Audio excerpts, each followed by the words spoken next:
दूसरा चरण पूरा हो जाने के साथ ही लोकसभा की 543 सीटों में से 190 सीटों पर मतदान पूरा हो चुका है। 2019 के प्रथम 2 चरणों के मुकाबले 2024 में अब तक लगभग 6% मतदान कम हुआ है तथा कुछ महत्वपूर्ण राज्यों में लगभग 7 से 8% तक मतदान कम हुआ है। क्या है इस मतदान प्रतिशत में गिरावट के मायने?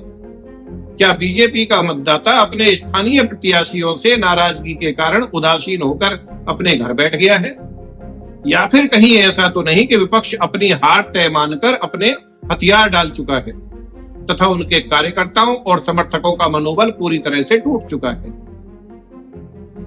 या फिर विपक्षी खेमे का एक बड़ा वर्ग इस आशा के साथ सुबह 6 बजे से मतदान केंद्रों के बाहर लाइन लगाकर शाम 6 बजे तक वोट डाल रहा है कि सरकार समर्थक वर्ग ने अपनी पारंपरिक उदासीनता या स्थानीय प्रत्याशी से किसी प्रकार की नाराजगी के कारण कम मतदान किया, तो अपनी एकजुट और एकमुश्त वोट से हम सरकार बदलने में कामयाब हो सकते हैं। आइए जानते हैं क्या मायने हैं इस कम मतदान प्रतिशत के। 2009 के चुनाव में प्रथम 2 चरणों में लगभग 58% मतदान हुआ, जो 2014 में बढ़कर 64% हो गया, जिसके परिणाम स्वरूप सरकार बदल गई। बीजेपी को 282 सीट प्राप्त हुई और एनडीए को 336 सीट मिली। 2019 में इन 2 चरणों में मतदान प्रतिशत बढ़कर लगभग 70% हो गया और बीजेपी को कुल 304 सीट मिली। एनडीए भी 352 सीट तक पहुंच गया। अर्थात 2009 और 2014 के बीच सरकार विरोधी माहौल बना तो बढ़े हुए मतदान प्रतिशत ने सरकार बदलवा दी। 2019 में सरकार के विरोध में किसी प्रकार का माहौल नहीं था, तो फिर भी पिछली बार के हिसाब से मतदान प्रतिशत गिरना चाहिए था। परंतु पुलवामा अटैक के प्रत्युत्तर में हुई बालाकोट एयर स्ट्राइक और उससे उपजी प्रतिशोध की लहर पर सवार होकर राष्ट्रवादी मतदाताओं ने भरपूर मतदान किया। लोग ईवीएम का बटन ऐसे दबा रहे थे जैसे पाकिस्तान के विरुद्ध वो स्वयं स्ट्राइक कर रहे हो। परिणाम स्वरूप पूरे देश में बम्पर वोटिंग हुई। 2024 में बालाकोट एयर स्ट्राइक जैसा कोई मुद्दा नहीं होने के बावजूद भी लोगों में सरकार के प्रति नाराजगी नहीं है। कहीं कोई नकारात्मक वोटिंग भी नहीं है। बहुत से स्थानीय प्रत्याशियों से नाराजगी और एंटी इनकम्बेंसी के बावजूद ये जहां एक ओर सरकार और उसके नेतृत्व की बहुत बड़ी कामयाबी है, तो वहीं दूसरी ओर कांग्रेस और वामपंथियों की तुष्टीकरण की राजनीति पर करारा तमाचा भी।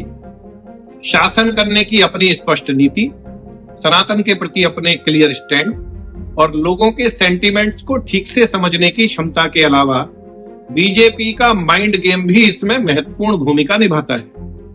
बहुत पहले से ही उसने अब की बार 400 पार का नारा दे दिया था।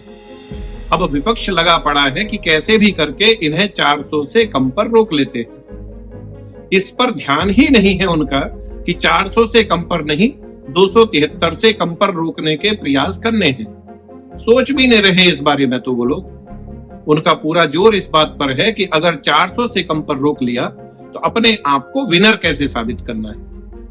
सुप्रिया श्रीनेत, पवन खेड़ा और रणदीप सुरजेवाला जैसे प्रवक्ता तो निश्चित रूप से इस तैयारी में लगा दिए गए हैं कि अगर बीजेपी की सीट 400 से कम रह गई तो कैसे इसे बीजेपी की विचारधारा की हार साबित करना है। ऐसे में 4 जून की शाम को राहुल गांधी जी अपनी मम्मी के साथ चहलकदमी करते हुए घर से बाहर आएंगे और बाहर खड़े लुटियंस जोन के पूर्व पत्रकारों के कैमरों के सामने आकर लोकतंत्र को समझने की भारत के लोगों की क्षमता और ईवीएम पर सवाल उठाएंगे।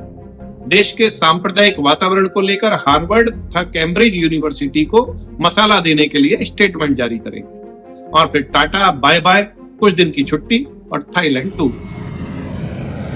अब फिर से आते हैं मतदान प्रतिशत थोड़ा कम होने की बात पर। एक बात याद रहे, 2019 का मतदान प्रतिशत बढ़ना अपवाद था। जैसा कि पहले भी बताया गया कि लोग पाकिस्तान से प्रतिशोध की भावनात्मक लहरों पर सवार थे। इसी का परिणाम था कि 164 सीट ऐसी थी जिनका विक्ट्री मार्जिन 2 से 3 लाख वोटों के बीच था। इनमें से 105 सीट ऐसी थी जिनका विक्ट्री मार्जिन 3 से 4 लाख के बीच था।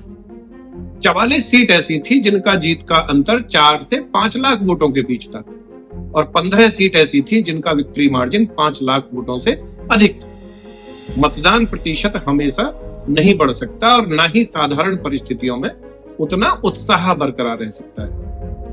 नाराजगी के कारण बदलाव के लिए मतदान प्रतिशत अचानक बढ़ जाता है, परंतु सरकार के विरुद्ध ऐसा कोई भयंकर विरोध कम से कम इस बार तो नजर नहीं आ रहा। पक्ष में अगर लहर नहीं है तो सरकार के विरोध में भी किसी प्रकार की कोई लहर नहीं है, बल्कि सच पूछो तो विपक्ष तो पूरी तरह किंग कर्तव्य मूड नजर आ रहा है। 80 लोकसभा सीटों वाले उत्तर प्रदेश जैसे राज्य में जहां बीजेपी ने मिशन 80 का लक्ष्य तय किया है, वहां अपने प्रभाव वाली महत्वपूर्ण सीटों को लेकर भी विपक्ष की कोई स्पष्ट रणनीति नहीं दिखाई दे रही। अखिलेश यादव ने नामांकन के आखिरी दिन आखिरी क्षणों में कन्नौज से खुद का पर्चा भरा। रायबरेली और अमेठी सीट को इतने लंबे समय तक पेंडिंग रखा गया है। हो सकता है नाम उन्हीं का डिक्लेयर हो, राहुल गांधी और प्रियंका का, परंतु पेंडिंग है। ऐसा भी नहीं है कि इन तीनों सीटों पर ये लोग फाइट में नहीं है, फाइट में है। और इन 3 सीटों के अलावा मैनपुरी, संभल और आजमगढ़ जैसी सीटों पर भी फाइट में है। और अगर राष्ट्रवादी मतदाताओं ने पूरी ताकत से एकजुट होकर मतदान नहीं किया तो ऐसी भी 1-2 सीटों पर और भी मुश्किल हो सकती है। परंतु विपक्षी दलों के नेताओं के हौसले पस्त होने के साथ साथ ग्राउंड पर भी उनके बूथ और बस्ते खाली पड़े।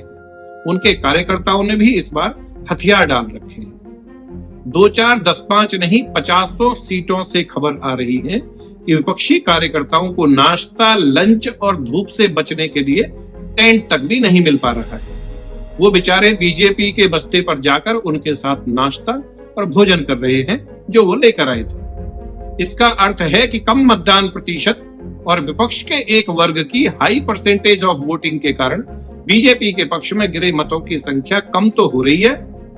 इससे उनकी जीत का अंतर तो निश्चित रूप से कम होगा, परंतु सीट बच रही है। कुछ राज्यों जैसे पश्चिम बंगाल, असम, उत्तर प्रदेश और कर्नाटक सहित दक्षिण में कुछ सीट बढ़ भी रही है, परंतु मध्य प्रदेश, राजस्थान, महाराष्ट्र और बिहार में अगर कम मतदान का ट्रेंड आगे भी जारी रहा तो 2019 में कम मार्जिन से जीती हुई कुछ सीटों से हाथ धोना पड़ सकता है। इसका अर्थ है कि अगर कुछ सीट बढ़ रही हैं, तो फिर कुछ सीट घटने की भी आशंका है। तो फिर 400 पार जाने के लक्ष्य में डेंट भी लगेगा। 400 प्लस का बहुमत प्राप्त नहीं हुआ तो अवैध घुसपैठियों को देश से बाहर निकाल फेंकने के लिए कानून बनाना मुश्किल हो जाएगा। जनसंख्या नियंत्रण कानून सहित अनेक कानून बनाने मुश्किल हो जाएंगे। वक्फ बोर्ड संबंधित कानून बनाना और विदेशी आक्रमणकारियों के महिमा मंडल को रोकने के लिए नई शिक्षा नीति जैसे अनेक विषयों पर राज्यसभा से बिल पास कराना बहुत मुश्किल हो जाएगा। सब जानते हैं राज्यसभा में बहुमत नहीं है। अगर यह सभी महत्वपूर्ण कानून आराम से पास कराना चाहते हैं तो मतदान केंद्र तक अवश्य जाएं। अपने परिवार के सदस्यों को साथ लेकर जाएं, वोट करें और उसकी फोटो खींचकर सोशल मीडिया पर शेयर करें। पड़ोसियों को भी आग्रह पूर्वक मतदान के लिए मतदान केंद्र लेकर जाएं।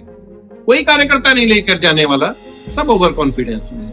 ये सब काम आपको स्वयं करना है। वीडियो पसंद आया हो तो इसे लाइक करें, कमेंट करें, शेयर करें तथा सब्सक्राइब बटन दबाकर चैनल को सब्सक्राइब अवश्य कर लें। बेल आइकन दबाएं जिससे कि आगे से नोटिफिकेशन मिलती रहे। भारत माता की जय। जय जय।